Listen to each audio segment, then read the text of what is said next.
എൻ്റെ പേര് റോസിലി. എൻ്റെ ഇളയ മോള് ജിനിത മകളാണ്. ജിനിത ജെയിംസ്. അപ്പച്ചൻ്റെ ഭർത്താവിൻ്റെ പേര് ജെയിംസ്. മക്കളുടെ പേര് 3 കുട്ടികളുണ്ട് അവൾക്ക്. ആഗ്ന എലിശോ എന്നാണ് ഈ ദിവ്യാരണ്യം അത്ഭുതമായി കയ്യിൽ വന്ന കുട്ടിയുടെ പേര്. 10ാം ക്ലാസ്സിൽ പൊന്നുരുന്നി സ്കൂളിൽ പഠിക്കണേ. അതിൻ്റെ ഇളയ കുട്ടി 8ൽ പഠിക്കണം, ആൺകുട്ടി. അതിൻ്റെ ഇളയ ഒരു 4 വയസ്സുള്ള LKG പഠിക്കണം. 10ാം ക്ലാസ്സിൽ പഠിക്കുന്ന കുട്ടിക്കാണ് ഇങ്ങനെ സംഭവിച്ചത്. ആ സമയത്ത് അടുത്തുണ്ടായിരുന്നോ? ഞാനൊക്കെ രാവിലത്തെ കുർബാനക്ക് വന്നു പോകും. ഇവിടെ അടുത്ത് തന്നെ വീട്. അപ്പം നമുക്ക് വെയിൽ വന്നാൽ വരാൻ പറ്റില്ലാത്തതുകൊണ്ട് രാവിലെ വരും. പിന്നെ രണ്ടാമത്തെ കുർബാന കുട്ടികളുടെ കുർബാനയാണ്. അപ്പോൾ അവർ മതിയല്ല. പിന്നെ നമുക്ക് പറ്റിയില്ല, രാവിലെ വന്നില്ല, രണ്ടാമത്തേന് വരും. അപ്പോൾ ഞാൻ മണിയടി കേട്ടാ വന്ന എന്ന് വെച്ചാൽ ഞാൻ ഓർത്ത് പെരുന്നാൾ പ്രസന്ധിയിലുണ്ട് അടുത്ത വർഷത്തേല്. അപ്പം അതിന് മീറ്റിങ്ങിന് പറഞ്ഞിട്ടുണ്ടായി അച്ഛൻ. അപ്പം ഞങ്ങൾ ഓർത്ത് മീറ്റിംഗ് അപ്പം അച്ഛൻ ആദ്യമായിട്ട് ആണല്ലോ മീറ്റിംഗ് നടത്താൻ പോണേ ഇവിടെ മാറ്റം വന്നിട്ട്. ആരാധനയോടുകൂടി ആയിരിക്കും എന്നോർത്ത് മണിയടി കേട്ടപ്പോൾ ഞാൻ വേഗം വരണ്ടാന്ന് കരുതിയിരുന്ന ഞാനാ. മോനാ തന്നെ എനിക്ക് പകരം. അപ്പോൾ മണിയടി കേട്ടോടുകൂടി ഞാൻ വേഗം സാരി എടുത്തു കൊടുത്ത് ഇവിടെ വന്ന്. അപ്പോൾ ഞാൻ വന്നപ്പോൾ എല്ലാവരും പറഞ്ഞ് വെച്ച് പോയി സക്രാരിയിട്ടെന്ന് പറഞ്ഞു. അപ്പോൾ കൊച്ചിൻ്റെ അമ്മൂമ്മയാണെന്ന് പറഞ്ഞപ്പോൾ അച്ഛൻ വേഗം ഒന്ന് എന്നെ കാണിച്ചു തരാൻ വേണ്ടിയിട്ട് എടുത്തു വെച്ചപ്പോൾ പിന്നെയും കുറേ ജനങ്ങൾ കൂടി വന്നു. അപ്പോൾ അങ്ങനെ കണ്ടു. അപ്പോൾ വെറുതെ ഓസ്റ്റ് ഇങ്ങനെ വട്ടത്തിലിരിക്കണം. അതുമാതിരി നമുക്ക് എന്നാലും അറിയാൻ പറ്റും പിളർക്കപ്പെട്ട ഒരു ബ്ലഡ് പതിഞ്ഞേക്കണ പോലെ കാണുള്ളൂ. അപ്പം ഞാൻ മതിപ്പോൾ കുറച്ച് സമയം കഴിഞ്ഞല്ല. അപ്പം അതുകൊണ്ട് അതിങ്ങനെ പരന്ന പോലെയുള്ള ഒരു ഇതാണ് നമുക്ക്. ബ്ലഡ് പൊങ്ങിക്കണമെന്നല്ല, ബ്ലഡിൻ്റെ കളറ്. അത് കഴിഞ്ഞ് അത് വെച്ചു. പിന്നെ അച്ഛൻ ധ്യാനത്തിന് പോയി. അപ്പം അത് കഴിഞ്ഞപ്പോൾ അതിലെന്തോ 2 ദിവസം കഴിഞ്ഞപ്പോൾ ഉറുമ്പോ എന്തോ വന്നെന്ന് പറയുന്നു. അപ്പോൾ ശരിക്ക് വെക്കാൻ അതിശയമായിട്ടുള്ളത് അറിയിപ്പിക്കില്ലല്ലോ. അത് പിന്നീടല്ലേ ആവുള്ളൂ. 2ാമത്തെ ആഴ്ചയിലും ഇതേപോലെ തന്നെ ആയപ്പോൾ നാക്കിൽ വെച്ച് കൊടുത്തപ്പോൾ ചുരുണ്ടുപോയി. ഇങ്ങനെ നമ്മൾ ഇങ്ങനെ തെറുക്കൂല. അതേപോലെ ഞാൻ വന്ന് കാണുമ്പോൾ അങ്ങനെയാണ് കേട്ടോ. അത് കഴിഞ്ഞപ്പോൾ 3ാമത്തെ ആഴ്ചയിൽ ഇങ്ങനെ. അപ്പോഴും ഞാൻ ഈ മണിയടി കേട്ടാ വന്നെ. ഈ 3 ആഴ്ച ഇപ്പൊ കഴിഞ്ഞ 3 ഞായറാഴ്ചകളാണ് സംഭവിക്കുന്നത്. 21, 28, പിന്നെ കഴിഞ്ഞ ഞായറാഴ്ച 4-ാം തീയതി.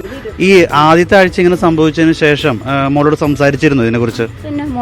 എന്താ മോള് പറഞ്ഞത്? മോളൊന്നും പറയില്ല. അവള് പറഞ്ഞു എനിക്കൊന്നും മനസ്സിലാവില്ല, എനിക്കൊന്നും മനസ്സിലാവില്ല. പിന്നെ ഞാൻ ഇങ്ങക്ക് ദിവ്യാരണം സ്വീകരിക്കണില്ല എന്ന് എന്നോട് പറഞ്ഞു. ഇല്ല മോനെ, ദിവ്യാരണം സ്വീകരിക്കണം മോനെ, അത് അറിയില്ലാണ്ടാണ്.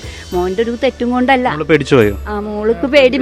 ഞാനിനി സ്വീകരിക്കണില്ല ചിന്ന് എന്നോടും എൻ്റെ മകൻ്റെ കുട്ടികളോടൊക്കെ പറഞ്ഞു. ഞാൻ പറഞ്ഞു അയ്യോ അത് പാടില്ല, സ്വീകരിക്കണം. അതിനെന്താ വന്നതെന്ന് വെച്ചാൽ വന്ന പോലെ വരട്ടെ. ദൈവത്തിനൊരു പദ്ധതിയുണ്ട്. അത് നമ്മൾ മോനെ ഉപകരണമായിട്ട് തിരഞ്ഞെടുത്തെന്ന് മാത്രമേ ഉള്ളത്. മറ്റുള്ളവരുടെ പാപം കൊണ്ടാണ് എന്തുകൊണ്ടാണല്ലോ ഈശോനെല്ലാം വെളിപ്പെടുത്താനുണ്ട. അതിങ്ങനെയൊക്കെ അത്ഭുതത്തിലൂടെ ആയിരിക്കും നമുക്ക് കാണിക്കാൻ പോകണം. അതിന് മോൻ പേടിക്കൊന്നും വേണ്ട എന്നൊക്കെ ആശ്വസിപ്പിച്ച് വിട്ടു. എല്ലാ ആഴ്ചയിലും നമ്മൾ ഇങ്ങനെ തന്നെ ആശ്വസിപ്പിച്ച് വിടണേ. കൊച്ചിന് 2ാമത്തെ ആഴ്ചയും വന്നു, ഇപ്പൊ 3ാമത്തെ ആഴ്ചയും വന്നു. അപ്പൊ എന്താണ് കുട്ടിക്ക് ഒന്നുമില്ല. കുട്ടിക്ക് പറഞ്ഞ എന്നെ എല്ലാവരും രൂപക്കൂട്ടിലെടുത്താൻ പോണ പോലെ പ്രത്യേകിച്ച് നോക്കണം. എനിക്ക് പേടിയാവണം, എനിക്ക് പേടിയാവണം. ഞാൻ പേടിക്കൊന്നും വേണ്ട. അത് കാരണം കൊച്ചിനെ ഞങ്ങൾ ഇവിടെ മേടയുടെ അകത്തായിരുത്തിയ കുറെ സമയം ആൾക്കാർ വന്നിട്ട് വേണ്ടാത്തൊക്കെ ചെയ്തു കൊടുത്തിട്ട് പ്രാർത്ഥിച്ചിട്ട് ഇതാന്ന് പറയണ്. പിന്നെ തൊട്ടുമൊത്തണം. ഇതൊക്കെ ചെയ്യുമ്പോ കൊച്ചു ഭയന്നു പോണേ. ഇതെന്താ ഞാൻ വിശുദ്ധയാണോ, എന്നെ ഇങ്ങനെയൊക്കെ ചെയ്യണത് എന്താണ് ചേച്ചി എന്നൊക്കെ എന്റെ മോന്റെ മോളോടൊക്കെ ചോദിക്കണേ. ആത്മീയ ജീവിതം എന്ന് വെച്ചാൽ അവര് സ്കൂളിലൊക്കെ ഭയങ്കരമായിട്ട് പ്രാർത്ഥനയും കാര്യമുണ്ട്. വീട്ടിൽ വരുമ്പോ നമ്മ സാധാരണക്കാരല്ലേ. 3 കുട്ടികളുണ്ട്, അപ്പനും അമ്മയുണ്ട്. മോൻ ഓട്ടോറിക്ഷക്കാരനാണ്. മോൾക്ക് ഒരു ചെറിയ ജോലി സെക്യൂരിറ്റി ആയിട്ട് ഇവിടെ അടുത്ത് കിട്ടിയിട്ടുണ്ട്. അപ്പോൾ ഇവര് പരക്കമ്പാച്ചിലെ ജീവിതത്തിന്റെ ഇതില് വീട് ചെറുതായിട്ട് പുതിയത് വെച്ചതിന്റെ ലോൺ അടക്കാനൊക്കെ ഉള്ളത് പരക്കമ്പാച്ചിലാണ്. നമ്മ ഇല്ലാത്ത പറഞ്ഞാൽ ശരിയാവൂലല്ലോ. പ്രാർത്ഥനയൊക്കെ അല്പം കുറവാന്ന് വേണം പറയാനായിട്ട്. പക്ഷെ ദൈവം പള്ളി വരാറുണ്ടോ?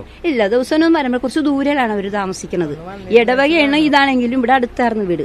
അന്നേരമൊക്കെ എപ്പോഴും വരുമായിരുന്നു ഒഴിവെള്ളപ്പ. ഇപ്പൊ അങ്ങനെ വരാൻ പറ്റണില്ല. ഇപ്പൊ അവരുടെ ജീവിത സാഹചര്യം കൊണ്ട് അവർക്ക് വരാൻ പറ്റുന്നില്ല.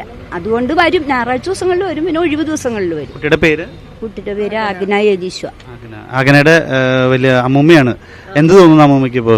നമുക്ക് തോന്നുന്നത് ഈശോനെന്തോ നമ്മൾക്ക് വെളിപ്പെടുത്തി തരാനുണ്ടെന്നുള്ളത് മാത്രമാണ് ഞാൻ മനസ്സിലാക്കുന്നത്. അപ്പം നമ്മ പ്രാർത്ഥന, നമ്മൾ ജപമാല ചൊല്ലി പ്രാർത്ഥിക്കാന്ന് പറയും, പ്രായച്ചിത്തം അനുഷ്ഠിക്കാന്ന് ഫാത്തിമയിലൊക്കെ പറഞ്ഞത് നമ്മൾ ബുക്കിലൊക്കെ വായിച്ചിട്ടുണ്ട്. അപ്പം അതുപോലെ ഞാൻ പറഞ്ഞു കൊടുത്തു, മോനെ വീട്ടിൽ കരണക്കൊന്തയും പ്രാർത്ഥനയൊക്കെ ചൊല്ലണമെന്ന് പറഞ്ഞപ്പോൾ ഞാൻ ചോദിച്ചു പ്രാർത്ഥന മുടങ്ങുമ്പോൾ ആ പ്രാർത്ഥന മുടക്കമുണ്ടെന്ന് പറഞ്ഞു. അപ്പോൾ എല്ലാവരും കൂടി ഒത്തുവരില്ല. കാരണം അപ്പച്ചൻ ഓട്ടം കിട്ടുമ്പോൾ പോകും, അമ്മ ജോലിക്ക് നൈറ്റ് പോകേണ്ടി വരും. അപ്പോൾ കൊച്ചുങ്ങൾ തനിച്ചാണ്, ഈ 3 കുഞ്ഞുങ്ങൾ തനിച്ചാണ് ഇതൊക്കെ ചെയ്യണം. 15 വയസ്സ്, 13 വയസ്സ്, 4 വയസ്സുള്ള കൊച്ചുങ്ങളുടെ അവസ്ഥ എന്താണ്? അതിനിടെ കാടും പോത്തും അതും ഇതിനൊക്കെ ഉണ്ട്, കഷ്ടപ്പാടും ഉണ്ട്, എല്ലാം വളർത്തണമുണ്ട്. അപ്പോൾ അങ്ങനെയൊക്കെ ജീവിച്ചങ്ങോട്ട് മുന്നോട്ട് പോകണം. അല്ലാതെ കൊറോണ കാലത്തായിരുന്നു അവരുടെ ദിവ്യാരണ ആദ്യത്തെ സ്വീകരണം. അതിന് പോലും നമ്മൾ കൊച്ചുങ്ങളൊന്നും അവർ ആർഭാടമൊന്നും ചെയ്തില്ല. രാവിലെ 6:30 കുർബാനയായിരുന്നു. സഹോദരങ്ങളുടെ ഉടുപ്പാണ് ഈ 2 കൊച്ചുങ്ങൾക്കും ഇട്ട് അവർ നടത്തിയത് ദിവ്യാരണം. അതിന് പോലും ഇപ്പോൾ ആൾക്കാർ 4000 10,000 കൊടുത്ത് മേടിക്കും. പക്ഷേ ഈ 4000 രൂപയുടെ ഉടുപ്പ് 1 മണിക്കൂറിനല്ലേ ഉള്ളെന്നും പറഞ്ഞുകൊണ്ട് അവർ അത് ഇട്ടിട്ടാണ് ദിവ്യാരണം നടത്തിയത്, സ്വീകരിച്ചതൊക്കെ 6:30 മണിക്കത്തെ കുർബാന. എന്താണ് ഈശോന് അവരുടേത് മാത്രമല്ല, നമുക്ക് ജനങ്ങൾക്ക് എല്ലാവർക്കും എന്തൊക്കെയോ വെളിപ്പെടുത്തി തരാനുള്ളതാണെന്നാണ് ഞാൻ മനസ്സിലാക്കുന്നത്, ഞാൻ പറയണത്. എല്ലാവരോടും ഞാൻ ചോദിക്കും, എന്നോട് പറയുമ്പോൾ കൊച്ചിൻ്റെ അമ്മമ്മേലെ എന്താ കൊച്ചു പ്രാർത്ഥനയും കാര്യവും, കൊച്ചിന് പ്രാർത്ഥനയും കാര്യവും കൊണ്ടൊന്നുമല്ല ഇങ്ങനെ സംഭവിച്ചത്. ഞാൻ പറയാം, എൻ്റെ മോളാണ്, ഇളയ മോളാണ്. പക്ഷെ അവരൊന്നും പ്രാർത്ഥനയുടെ ശക്തി കൊണ്ടൊന്നുമല്ല ഇങ്ങനെയൊക്കെ സംഭവിക്കുന്നത്. ദൈവത്തിൻ്റെ ഒരു പദ്ധതിയാണെന്നാണ് ഞാൻ മനസ്സിലാക്കുന്നത്. കാരണം ഞായറാഴ്ച ദിവസമൊക്കെ ചിലപ്പോൾ അവർ പള്ളി വരാത്ത ദിവസങ്ങളുണ്ട്, കിടന്നുറങ്ങിപ്പോകും കൊച്ചുങ്ങൾ രാവിലെ ചിലപ്പോൾ. പിന്നെ ഈ ക്യാറ്റിസ് ഉള്ളത് കൊണ്ട് പേടിച്ചിട്ട് മുടങ്ങാതെ വരും. മോളാണെങ്കിൽ ചിലപ്പോൾ ഡ്യൂട്ടിയിലായിരിക്കും, 7 മണിക്ക് കയറണം, 7 മണിക്ക് ഇറങ്ങണം, ഇങ്ങനെയൊക്കെയുള്ള ഇതാണ്. അപ്പോൾ അങ്ങനെയൊക്കെ അവരുടെ ഈ അവിടെ പോയി താമസിക്കാൻ തുടങ്ങിയ പോലെ കുർബാനക്കൊക്കെ ഈ ജോലിക്കും കയറിയ 5-6 മാസമായിട്ടുള്ളൂ ജോലി കയറിയത്. അതുകൊണ്ട് കുറച്ച് ഡിലേ ആർന്ന്. അതുകൊണ്ടൊന്നുമല്ല ഈശോ ഇങ്ങനെ ചെയ്തേക്കണം. കാരണം ഈശോനെന്തോ പദ്ധതി ഉണ്ടെന്നാണ് ഞാൻ മനസ്സിലാക്കണത്. അത് വെളിപ്പെടുത്തണം നമ്മളെ ഈ പ്രദേശത്ത്. പിന്നെ അതിന് ദേവാലയത്തിലൂടെ അത് വെളിപ്പെടുത്തി തരാനായിരിക്കും. ചിലപ്പം മനുഷ്യമക്കളുടെ അഹങ്കാരം കൊണ്ടോ പാപം കൊണ്ടോ എന്താണെന്ന് നമുക്ക് മനസ്സിലാകണില്ല. എന്താണ് ഏതാണ് ഇങ്ങനെ വെളിപ്പെടുത്താൻ പോകുന്നത് ദൈവത്തിന് മാത്രം.